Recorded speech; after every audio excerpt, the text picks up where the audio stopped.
And so the rumors are true. Europeans only hate America because the Hardest things for me to get used to when I moved to France from the US wasn't the lack of space. Not sure if other Americans have experienced this, or if this is the hard way I find out. I cannot go back to work in America after working in the UK. There's no... I know I'm gonna regret making this video. These are things I didn't learn from a standard American education until... You guys have air conditioning everywhere. Yep, this is America. I love it. 3 things that will shock Americans about Europe. Stick around for the last one. This is one of the biggest culture shocks that I had when moving from the US to Austria. So in the US, everything is very competitive. You just watched the first reaction, but what happened next shocked even the travelers themselves. Europe prepared them for history, beauty, and tradition. America hit them with something completely different. By the end of this video, you'll understand why some Europeans returned home feeling strangely dissatisfied with things they once considered normal. And if you enjoy discovering the hidden reasons behind moments like these, subscribe now, because these stories reveal patterns most people never notice until it's too late. Thousands watch these videos without subscribing and miss future discoveries that completely change how they see the world. Subscribe now and join the people who spot these changes before everyone else does.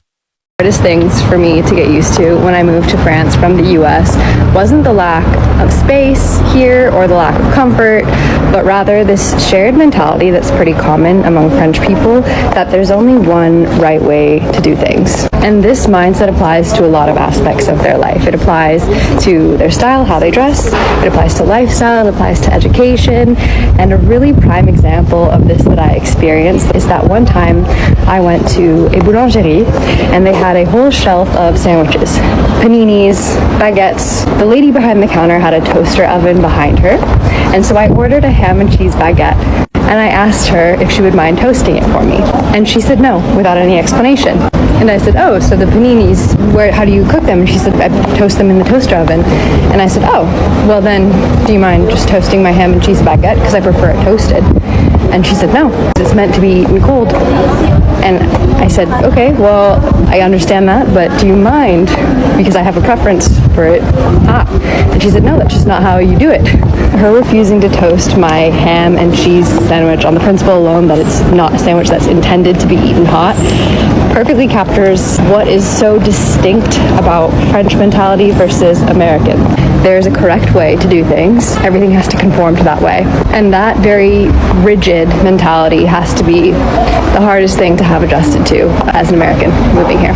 Not sure if other Americans have experienced this, or if this is the hard way I find out. I was raised like a feral rat, but apparently we eat like barnyard animals. Just to give you context, this is how I eat normally. Notice we only use the utensils when they're actually needed. If not, we put them down. I am right-handed, so the fork goes in the right hand, but I'm also right-handed, so I cut with my right hand. You put the knife down, that's why you have the napkin. But apparently this is the wrong way. I've been raised my entire life eating this way. Everyone that I've ever known has eaten this way. I learned eating this way from my mother. Come out to Spain and you realize they become ambidextrous for a meal. They don't put down the knife. Love you, Mom, but you didn't prep me for this. And at first I just thought this was my Spanish friend being quirky. No. My Russian boyfriend, Lithuanian friend, German and Dutch friends, they do it too. It took my friend 3 years to say, Danny, I'm gonna teach you how to eat, because apparently no one did. 23 years old, you learn something new every day. Dios mío. I'm not sure if other Americans have experienced this, or if this is the hard way I find out. I was raised like a I know I'm gonna regret making this video. These are things I didn't learn from a standard American education until I moved to Europe. France specifically, because I already know you guys are gonna be in the comments being like, Europe isn't a country. Croatia and Serbia and the whole Balkan region used to be a country called Yugoslavia until like really recently. This one is so embarrassing. I didn't know what D-Day was. I'm being for real with you. I didn't know about D-Day and the beaches of Normandy until I actually went to Normandy, which is where my fiance is from. I didn't even know that France was occupied by the Nazis until I lived here. Strawberries are not grown year-round, and frankly, a lot of vegetables and fruits are not grown year-round. Did you know that Luxembourg is a country and not just a garden in Paris? Basically, all of the royal families in Europe are like related to each other, and they all came from this one guy, Charlemagne. And I think he just like gifted the countries to his grandsons, and that's how we got European countries. The months of the year come from the Romans. There used to only be 10 months, so that's why the end of the last 4 months are like September, so 7, October 8, November 9, and December 10. 10 months. And then randomly they threw in July and August for Julius Caesar and Augustus. Americans are smart, I swear. I could place France on a map, at least. And despite all of this, I freaking loved my public education. I know. Absolutely could not go back to work in America after working in the UK. There's no way. I don't care how much you would pay me. The work culture here is just totally different, and I love it. And I love it. The very first reason, my first boss here, he said, there's always time for a cuppa, mate. There's always time for a cuppa. Back in America, when we had coffee or something, it was straight. You got coffee and then straight to work. There was no banter. There's nothing. That was boring, eh? And here in England, it's magnificent. I mean, if you were to tell a 5-year-old me back in America that we would be having adult tea parties when we were older, I'd be like, hell no, but it's happening. That's what I love about working here. There's always a bit of banter in the mornings, a little bit of chit chat. It's not always straight to work. We gotta have the banter. We gotta have a little laugh just to get started. Else it's just the day just drags. And there's always time for a cuppa has been my motto ever since. Do you guys think there's such thing as too many tea breaks during the workday? Oh, what time is it? Oh, I don't think there is. Now, the biggest reverse culture shock that I experienced after coming back to Germany from Texas is that I realized how rude Germans are. Let me explain. In 2021, I spent 5 months in Texas because I did my exchange semester there, and I was truly shocked by how friendly and polite Texans are. I heard about Southern hospitality before, but I did not know the extent of it or what it really meant. Because before I went to Texas, I went on holiday in the United States for a couple weeks, and I spent some time on the East Coast. And while I realized that Americans are friendlier than Germans, it was not that much of a contrast. It was not that extreme. Like, the difference was not as extreme. It got to the point where it bothered me in Germany, which is weird because I am German. I've been living here for 25 years almost. I'm used to it. But coming back from Texas was rough. Let me explain what I mean by Germans are not friendly. For example, in Texas, they hold the door for you. It doesn't matter if I'm 2 steps away from them or if I'm 10 steps away. As soon as they realize that I want to walk through the same door that they're about to open, they hold it open for me. That is not a given in Germany. Sometimes people even slam the door in your face when you're directly behind them. And I'm not over exaggerating here. Grocery store experience. For example, I'm in a grocery store aisle and somebody is walking past me or reaching for something. Instead of saying, excuse me, because I'm kind of in the way, they're just reaching for it. They're just brushing past me. In Texas, I realized people are even saying excuse me when they're not even touching me. They're saying it because they're kind of close to me, and that's crazy to me, or that was crazy to me when I first went over there. Also, checking out at the store employees ask you how your day's going. They're asking if you found everything okay. They're asking if they can help you with something. They're saying hi and bye. That's not even hi or bye is a given in Germany, which is kind of crazy thinking about it, but you're just so used to it. When people bump into you on the street in Germany, a lot of them don't say I'm sorry or anything. They just keep walking. And in Texas, everybody apologizes, of course, because that's the normal thing to do if you accidentally bump into someone. In Germany, not everybody just keeps on walking, but some people do. Most people do, I would say. And I keep going back to Texas. I keep visiting because my now fiance lives over there that I met during my exchange semester, and we're currently also in the immigration process of me moving over there, but that's a different story. However, me and my future sister-in-law were strolling downtown in a medium-sized city in Texas, and we're just walking into a store downtown, and it was incredibly hot that day. And we walked into the store, and as soon as we walked in, the store employees offered us some water because it was really hot outside, like bottled water. And I was too stunned to speak because I was like, that is crazy. That would never happen in Germany. And they did not even know what our intentions were of walking into the store. Like, they did not know for sure that we were going to buy something. They did not know if we were just there to look. They immediately offered us some water. And yes, of course, they would like us to buy something, but they didn't know that we were going to do that for sure. And I don't think they did it to make us purchase something there. They were genuinely just being nice. Like, extremely friendly. And my future sister-in-law was not even too surprised about it, and I was like too stunned to speak.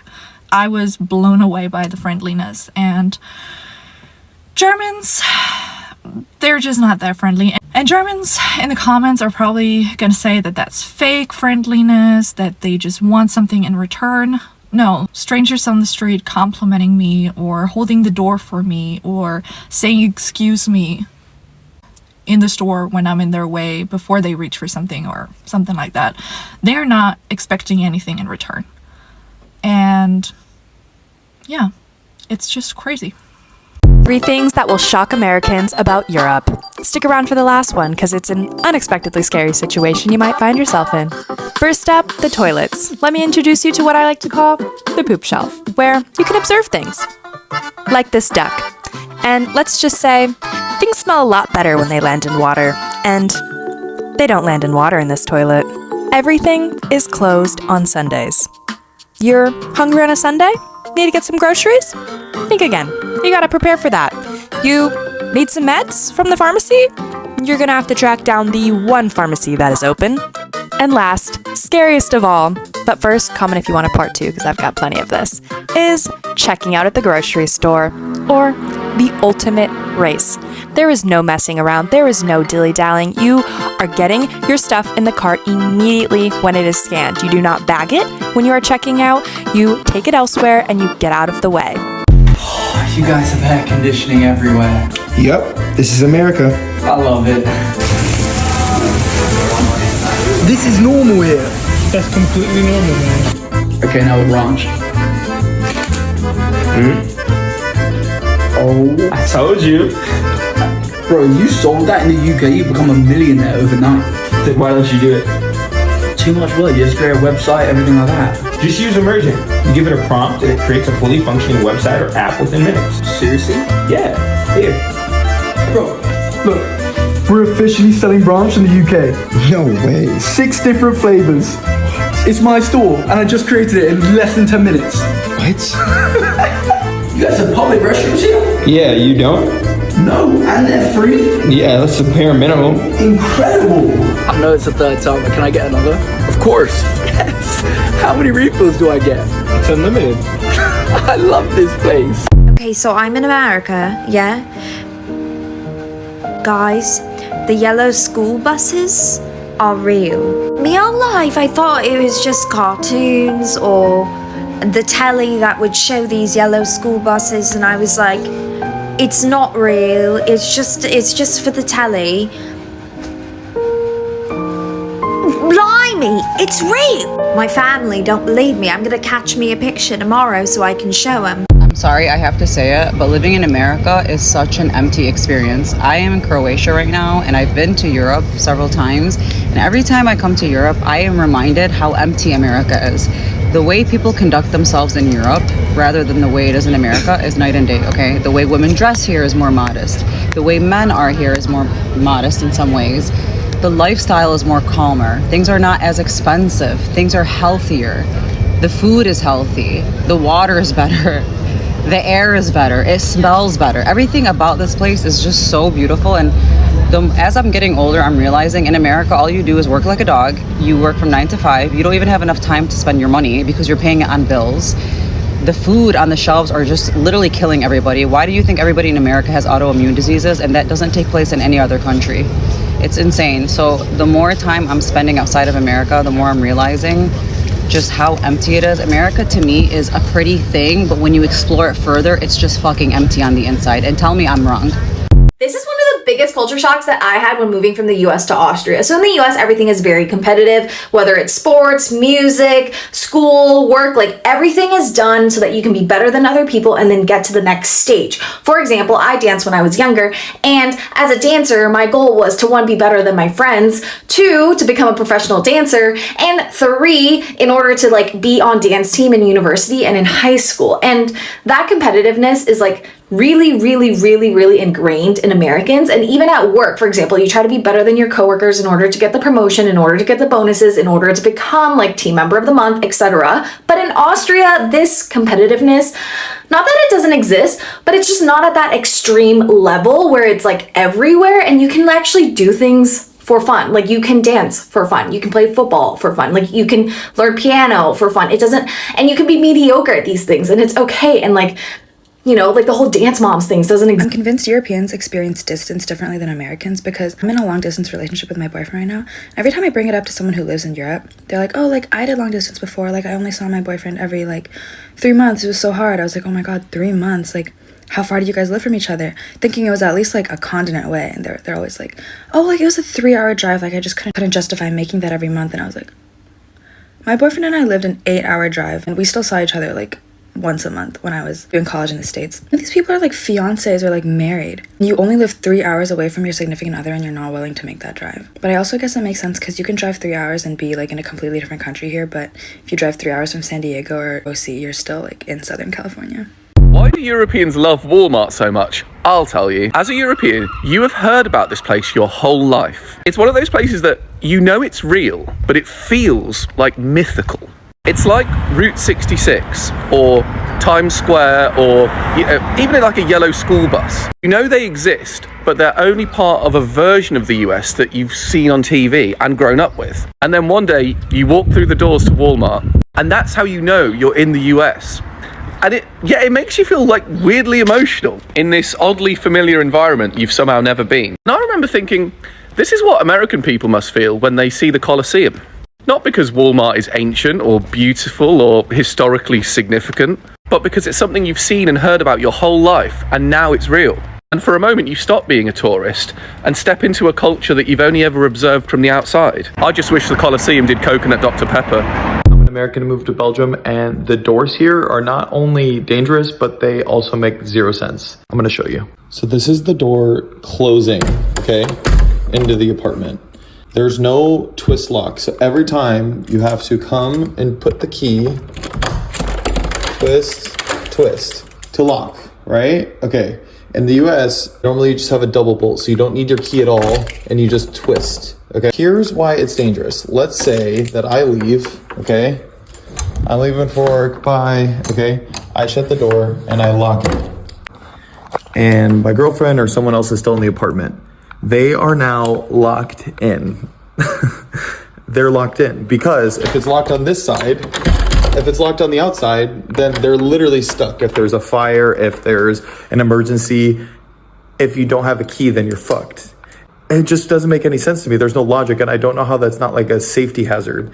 Because when you leave for the day, let's say I go to lock the door from the outside, I can always just unlock it from the inside and get out. But here, if you live with more than one person, everyone needs to have their keys on them pretty much at all times in case anything goes awry. So that's my beef with Belgian doors. So hope you guys enjoyed, and bye. My fellow American, what has been the biggest culture shock leaving the US and kind of exploring the world? I did go to Japan recently. It challenged the way that I see how things should be. I'm from Philly, so I take the subway. I never really questioned it. I was just like, okay, subways are just bad. When I went to Japan, it was like, okay, yeah, this is cleaner, but no. You could go anywhere you wanted. Yes. It was cheap as hell. You didn't have to worry about, am I going to be able to get here? Am I going to have to walk? Am I going to have to take a bus? No, you're just going to get there. It's very meticulous in a lot of cities, and I feel like a lot of cities outside the US, walkable and have great public transport, which a lot of America lacks. I don't think that European people are more healthy because they eat better and the food is better. It is that, but they also have junk food. They also have sugar. They also have all these things. Smoking a fuck ton of cigarettes and drinking wine. Exactly. I think it's because they walk. Yeah, they walk everywhere and they're less stressed, straight up. Yes, like I think it genuinely is the walking, the stress, and the community. Yeah. Am I the only European that's like shocked by how much Americans give their kids for Christmas? I get one gift. And I love my one gift. Actually, this year I got. They have the craziest thing here in America. So it's blazing hot outside. But look at this. I'm going to step into this establishment and it's chilly. It's hot outside, but when you step in, it's like a winter's day. I never want to hear another European complain about American tourists. Ever. And I say this as somebody who was born and raised in New York City because y'all love to treat New York City like your fucking zoo, and it's exhausting. European tourists in New York City are ditzy, slow, loud. They act like toddlers. And when I went to Paris, I was, I don't speak any French. I wasn't even trying to speak any French. And France is the kind of country where even if you speak French or not, they're still gonna judge you. And I think it's time for New Yorkers to start picking up something from our French comrades and start judging the fuck out of these European tourists. I just shoved past so many of y'all in the Met today like there was no tomorrow. Because why are you literally standing in a designated motion pedestrian area? Are you dumb? And all of you dress the same too, like I can immediately tell when a European is European. You guys act like you've never seen a public transportation system ever before, but y'all love to clown on how dirty the New York City subway is. You don't know how to act. Get your act together. You know what I realized about being an American and moved to Europe? Part 2. So why does the rest of the world use a 24-hour clock, but America uses the 12-hour clock? And then on top of that, they want to call the normal 24-hour clock, which everyone else uses, military time. The way that they tell time out here should be the only way that anyone does it. We shouldn't call it a different name. They're not the weird ones here, bro. We're the weird ones calling it military time. It makes no sense. And military time, or the 24-hour clock, makes so much more sense than the way we do it back there in America. Like, you got to think about AM and PM and all that kind of stuff. Out here, when a new day starts, it's 0. And then 1, 2, 3, 4, and so on. America's always trying to be so different. Like, it really makes no sense. Where are you from? I'm from Houston, Texas. How long you been in the UK for? 3 weeks. And what's been the biggest culture shock so far? People don't have a side that they walk on here. In America, obviously we drive on the right-hand side, so you walk on the right-hand side. You would think here, you would walk on the left. No, everybody chooses chaos. Honestly, people walk down the middle. Yeah, no, literally. And they don't move out of the way. They choose which is most inconvenient. Yeah, what about personal space though? Not a thing. You be waiting in a line, and I'll feel someone's breath on my neck, and they're like this. Yeah. And I'm literally like, bro, can you make a tiny bit of space? My husband and I finally made the difficult decision to leave the United States. It was not an easy decision, and it came from a lot of conversations, but we finally realized we're fighting to stay somewhere that not only is he unwanted, but we're fighting to stay at a place that's just falling apart more and more each day and becoming an unrecognizable place. My husband came here to study English and to be part of everything the United States had to offer, which was a better life. The irony. Let me tell you a few things that I'm also forfeiting as a US citizen that our country fights so hard to protect their interest. I am now forced to go live in another country just to preserve my marriage. This comes with leaving my family behind, leaving my law license behind that took me years and years to get. I'm not licensed, obviously, in another country, so I have to find an entirely new profession and start over entirely. Being a disabled veteran, someone who broke their back and both of their hips in the military, I am now forced to forfeit my personalized care plan that I have worked the last decade to develop with my physicians. I have medications that I take on a daily basis, and the VA does not ship them out of the country. This also just means that our kids will not really have a relationship with my family. How did we get to a place where the destruction, the waterfall of destruction is just so normalized? I can't stress enough how much I'm not trying to make this about me as much as I'm trying to shed light for those who truly don't get it yet, who should care that your fellow citizens are now being forced to leave the country to stay married. That's where we've gotten, and if that's okay with you, what the hell? To stand 10 toes down behind this administration and to support them at the expense of your fellow citizens should cause alarm bells. You should not be able to rationalize that. This is not as simple as some people are making it out to be. This will easily become a channel of watching us start over from scratch. I've got to find a new job in a country where I need to learn how to speak the fluent language, and uproot everything I know just because I fell in love with an immigrant. Stay tuned for our journey and watch me pack up my entire house alone because I'm also robbed of any help in this process because my husband will be in ICE detention until the time that they drive him from the facility to the airport. Is America great? I have yet to see it. If you're an American visiting London, specifically from Boston, just know the word that you use to call a liquor store is not an accepted word here. Like, it is a very bad word and you will be canceled if you say it. Just a warning, don't say that word here. There is absolutely no tie to what they associate the word with here versus what it's used as in Boston. No ties. It's just a horrible coincidence. I have an American friend, and bro turned 21 and he had his first drink ever last week. And he was like, oh my God, how could you do this? Oh my God, I'm so glad I did this at 21. This is so dangerous. People in Europe drink at the age of 13. You can go around in Europe and ask when they had their first hangover. Nobody's gonna tell you 21. The average answer is gonna be like 15. And it's just so dumb. I mean, is it good and healthy? No, of course not.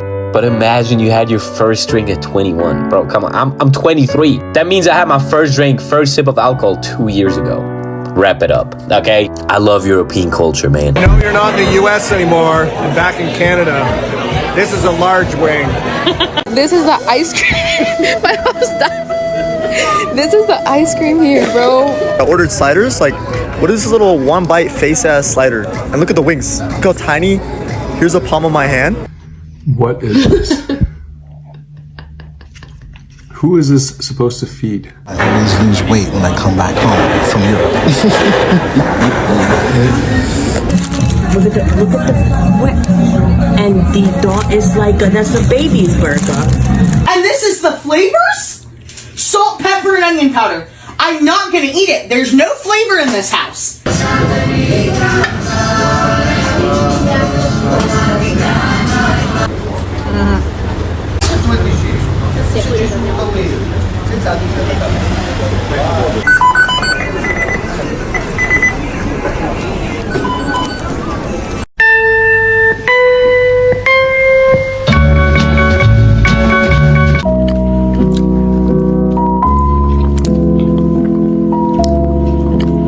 I moved to Australia about a year and a half ago, and I've just been back in the States visiting for about a month now.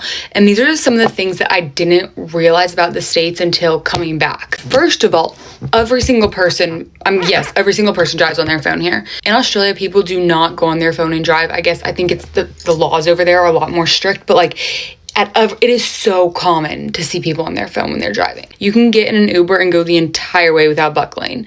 In Australia, every single Uber will not start driving until everybody in the car is buckled. Before I left the United States, I wasn't really afraid of guns that much, but after coming back, yeah, I am now. I remember my parents growing up would always say, like, don't get into road rage because you never know, like, they could literally pull a gun on you.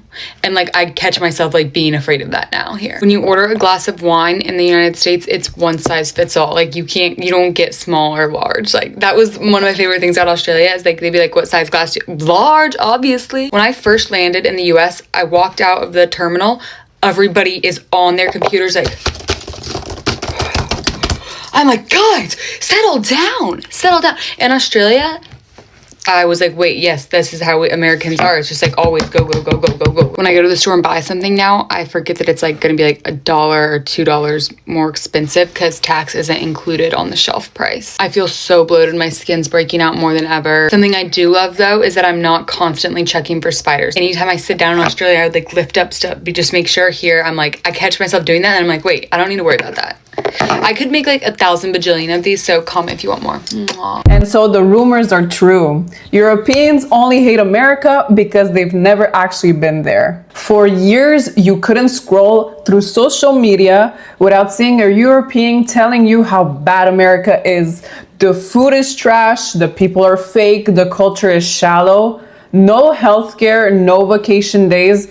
And honestly, I used to just let that slide. And as a European myself, I was in their shoes. And let me tell you, the World Cup comes in the US and all of a sudden millions of Europeans who've been talking down on this country their entire lives show up. And you know what happens? Well, they lost their minds, but in a good way. The stadiums, the energy, the fans, the food, the hospitality of Americans, video after video of Europeans saying, I had no idea it was like this. Americans are actually so nice. And they saying that they've been in the wrong place all their lives. Funny. And again, I'm not saying America's perfect. It's not. But the World Cup just proved something really simple. You cannot have a strong opinion about a place you've never been to. Leave your hometown, explore, because I genuinely think the World Cup taught us all something. The only way to find out how good something actually is to go experience it yourself. And for a lot of Europeans, America just changed their entire worldview in 90 minutes. So, Europeans, tell me I'm wrong.